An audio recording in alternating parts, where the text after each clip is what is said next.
Olá pessoal, hoje a gente vai conhecer um pouquinho sobre o sistema de numeração romano. Ele é ainda um dos sistemas que a gente utiliza no nosso dia a dia, certo? O sistema de numeração romano ainda é usado em algumas situações conhecida por você. Lembre-se da maneira como se faz a indicação de capítulos e livros, de séculos, dos nomes dos reis e papas, dos mostradores de alguns relógios, etc. Tudo isso vale a pena conhecermos suas características, certo? Então a gente se encontra eles muito em datas, certo? Datas, em ponteiro de relógios, tá? Desenho de um relógio aqui. E em outros lugares, certo? No sistema de numeração romano são utilizados 7 símbolos apresentados no quadro a seguir, ou seja, esses são os símbolos, é um sistema que utiliza letras em maiúsculos para representar números, certo? O sistema de numeração romano, ele é um sistema limitado, ele tem um limite que o número pode alcançar, certo? Então vamos lá, vamos tentar compreender aqui um pouquinho. A letra I maiúscula representa, em nosso sistema numérico, o algarismo 1. A letra V representa 5 unidades. A letra X representa 10. A letra L representa 50. A letra C representa 100. A letra D, 500. E a letra M, 1000. Tá, professor, como é que eu organizo isso então para representar um número? Por exemplo, a data que a gente está no nosso ano é 2021. Quebrando esse 2021 em ordem e classe, o que eu teria? Eu teria 1000 mais 1000 mais 10 mais 10 mais 1 mais 1, que são as letras que está representando pelos números romanos. Então, escrever 2021 no sistema de numeração romano é o que? M, 1000, 1000, 10, 10, 1, 1. Desculpa, perdão, é 2021. Ele está colocando aqui 2022. Certo? Esse vai ser a representação romana do sistema romano para o ano de 2021. E é assim que a gente vai fazer essa transição de um sistema para o outro, tá? Os números são representados escrevendo esses símbolos, um ao lado do outro, seguindo 4 regras básicas, tá? Então a gente não pode simplesmente colocar de qualquer modo, tá? Então vamos dar uma recapitulada, vamos estar aprendendo como está organizando esses números, esses símbolos. A primeira regra, os símbolos 1, 10, 100 e 1000 podem ser repetidos até 3 vezes seguidos. E nesse caso, os seus valores são adicionados. Quando utilizados à esquerda de um outro símbolo, o símbolo 1, 10 e 100 seguem regras específicas. O símbolo 1 só pode ser escrito antes de quem? Do 5 ou do 10, do V ou X. O símbolo X ou 10 só pode ser escrito antes de L, ou seja, 50, ou C, que representa o 100. E o símbolo C só pode ser escrito antes dos símbolos D, que são os 500, ou o 1000. Então eu tenho uma questão de ordem, certo? Uma unidade, que seria no nosso sistema, só pode ser escrito antes do 5 ou do 10. O 10 só pode ser escrito antes do 50 ou do 100. O 100 só pode ser escrito antes do 500 e do 1000, certo? O que a gente pode reparar então? O menor só é escrito antes dos dois próximos maiores, certo? Questão de ordem. A segunda regra: todo número colocado à direita de outro valor igual ou maior é somado ao seu valor. Ou seja, se eu tiver i, esse i que está à direita do primeiro i, ele é somado. Ou seja, 1 mais 1. Então aqui a gente tem a representação 2. Se fosse x, i, esse 1 está à direita, então ele vai ser somado.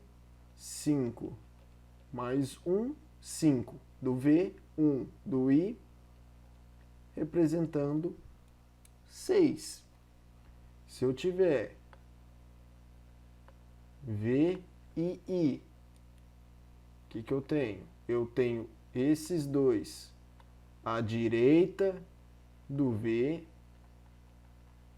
certo?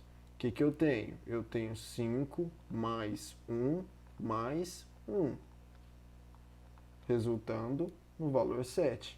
Então, toda vez que um símbolo, ele é colocado à direita de um valor que é maior que ele é somado àquele valor, tá? A terceira regra é exatamente o contrário dessa segunda. Um símbolo colocado à esquerda de outro valor maior é subtraído deste, respeitando-se a primeira regra. Lembra, primeira regra diz o quê? Que o i só pode vir antes do v e do x. O x só pode ir antes de quem? Do L e do C. O C só pode vir antes de quem? Do D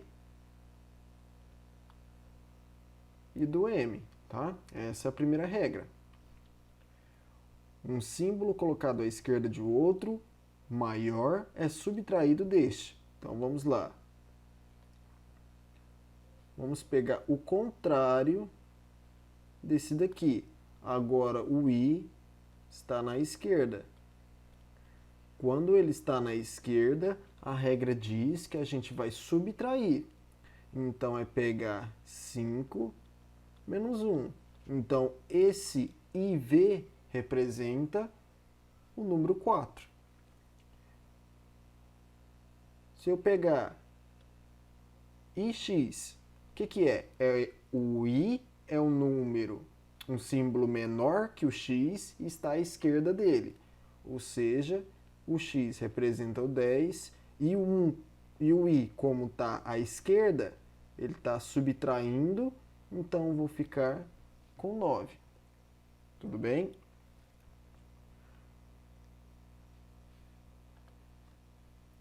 E a quarta regra. A partir de 4.000, usa-se traço horizontal localizado sobre um símbolo ou sobre um grupo de símbolo para multiplicá-los por 1.000. 2 traços para multiplicá-los por 1.000.000 e assim por diante. Então aqui, se eu quisesse representar o número 5.000, que é 5 vezes 1.000, eu pego o símbolo do 5, que é o V, e coloco um traço em cima. Tudo bem? Se eu quisesse representar sempre um número maior que 4.000, eu tenho que usar esses símbolos para mim saber que eu estou multiplicando por 1.000, por 1.000.000, por 1.000.000.000, por 1.000.000.000, certo? Cada traço é 1.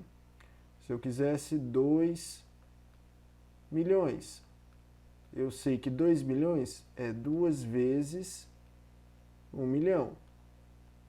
Então, vou pegar o algarismo que representa o 2 e colocar 2 traços em cima, certo? Bem, pessoal, vamos fazer alguns exemplos aqui de conversões. Eu quero pegar 137. 137, ele é o quê? Ele é 100 mais 30 mais 7, se eu for decompor ele, certo? Então aqui, o 100 é representado pelo C, o 30 eu posso representar ele como 3 vezes o 10, e o 7 como o V com 2 I's à direita, 5 mais 1 mais 1. Então, se eu fosse representar 137, ia ser C, X, X, X, V, 1, 1. No caso, II, certo? Outro exemplo. Se eu tenho aqui 47. 47 é 40 mais 7. 40, x, x, x, x e 7, v e i, como a gente acabou de ver. Tá, professor, mas isso daqui entra em contradição com a primeira regra. A primeira regra diz que a gente não pode repetir mais de 3 vezes o mesmo símbolo. O que eu vou ter que então fazer? Eu vou ter que pensar de uma maneira diferente. 47 é 50 menos o 3, certo? 50 menos 3, 47. O 50 eu posso representar ele pelo quê? Pelo L. O 3 eu posso representar como I.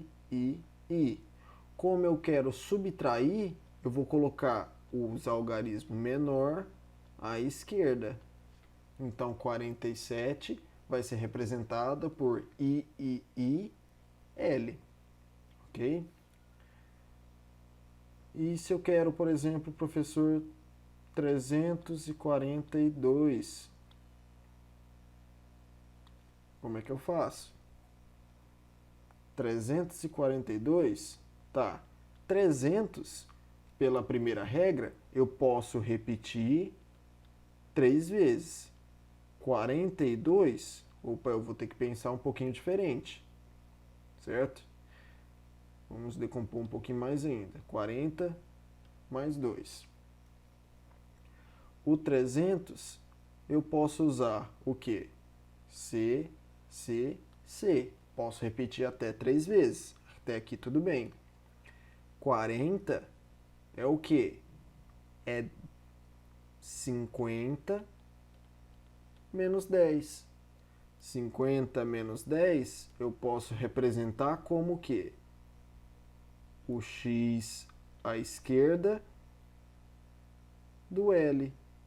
Quando o x está à esquerda de um símbolo menor, ele está sendo subtraído. E o 2 I, 1 mais 1. Então, 342 vai ser representado como C, C, C, X, L, I, I. E a gente tem que tomar esse cuidado na hora que lê também o contrário. Imagina aqui, se eu tivesse o D, XC, XL,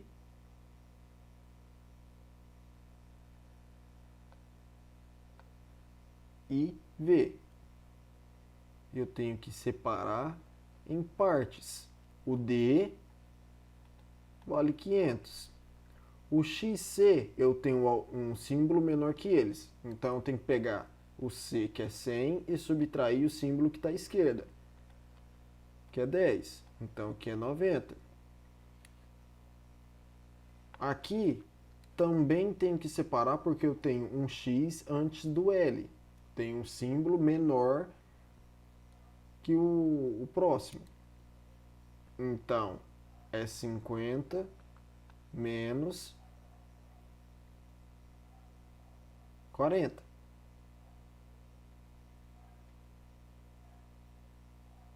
Desculpa, 50 menos 10. Vai me dar 40. E aqui, por último, 5 menos 1, que é 4. Depois eu posso somar tudo. 500 mais 90 mais 40 mais 4. Isso vai me gerar um total de 634. Tudo bem? Que também poderia ser representado como o quê? D, C, 500 mais 100, 600. 30, x, x, x, posso repetir até 3 vezes. E depois 4, que é 5 menos 1. Então o I tem que vir à esquerda do V, certo? Bem, pessoal, essa é a ideia geral de como seria o sistema de numeração romano. Eu espero que vocês conseguiram entender um pouquinho, tá? Qualquer coisa estou à disposição. Até mais.